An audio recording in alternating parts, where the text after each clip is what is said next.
So let's get started. First thing, contact groups.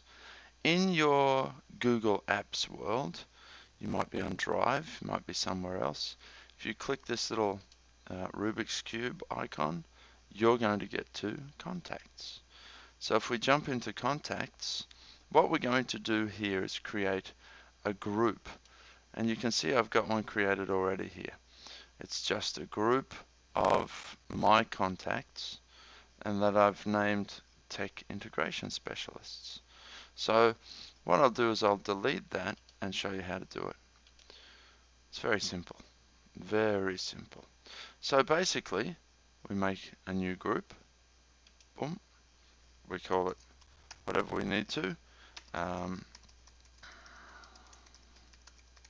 In your case it might be grade 6 math, grade 8 math, whatever it is. So we've got that group. There's no one in that group.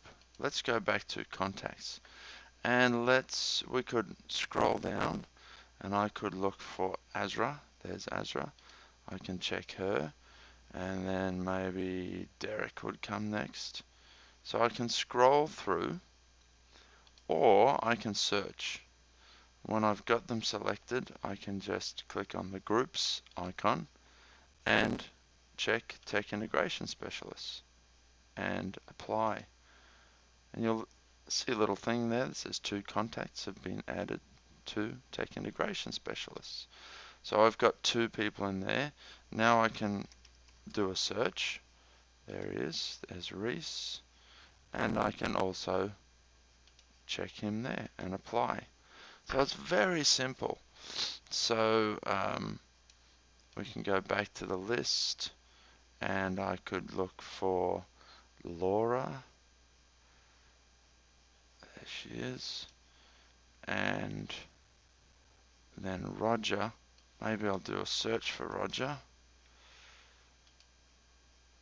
And then I will add Tech Integration Specialists. Did it add both? Apply. No.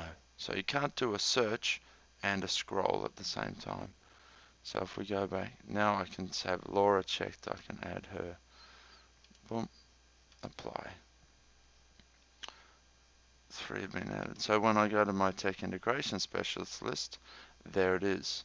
Now how is that useful? Well, now if I have a document that I want to share with that group.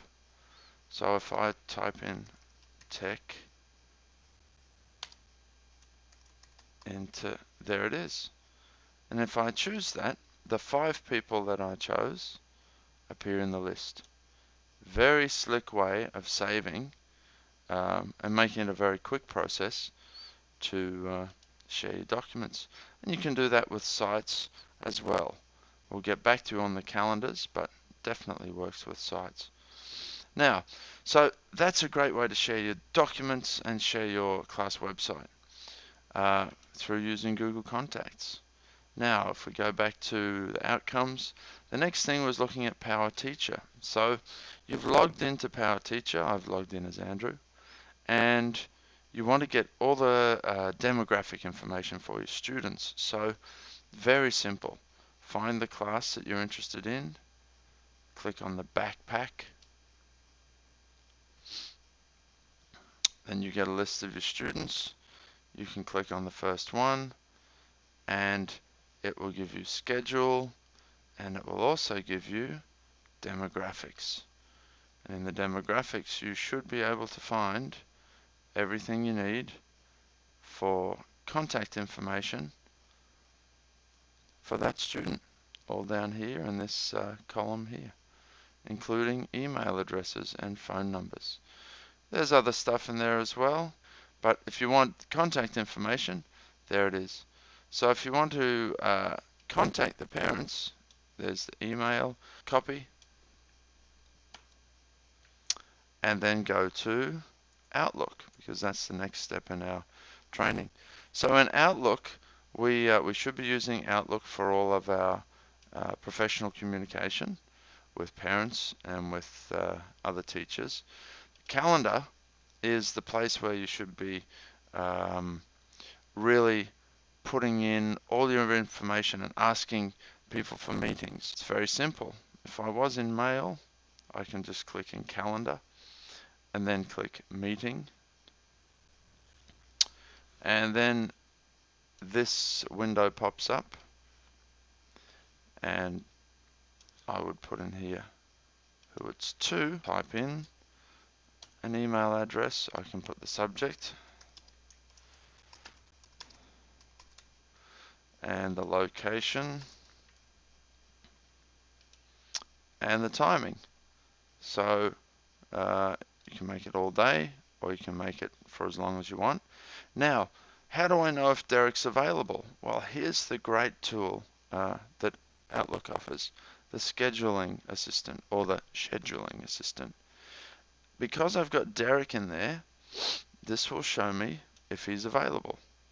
So I can drag this along, and that will show me that Derek is available today between 8:30 and 10. Now if I add Reese in there, it will have a look at his calendar and it will show me, no, Reese is not available until 2.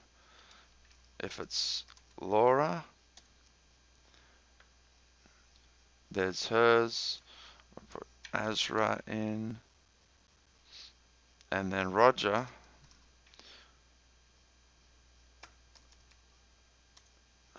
So what you begin to be able to see is, all right, where is there a common time today that everyone is available for a meeting? There's nothing today. Everyone's booked up. So I can go to Sunday. When can we meet on Sunday? Again, looks like 4 to 4:30 is the first time, or 10:30 to 10:45. The all attendees is a good space to see it. We can scroll along and have a look at the next day. Busy there as well. Nothing going there.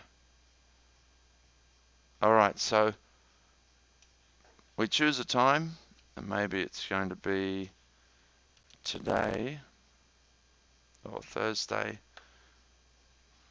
We can move that up, say that's the time that we want to meet, and then we can click send. And that sends an invitation to everybody listed in there.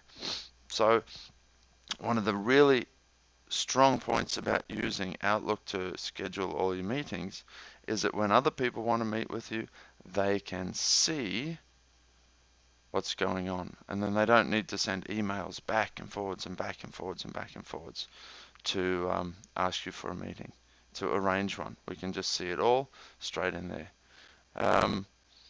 So let me move it so they know it's not a real one. 6 to 7, and click send. So then that appears on the calendar for everybody. And then if you change it and click cancel, you send the cancellation to everybody, and they receive that as well. Alright, so that's our training session this week on using contact groups for developing sharing capabilities, finding information on parents in PowerSchool, and then using Microsoft Outlook to send calendar invites.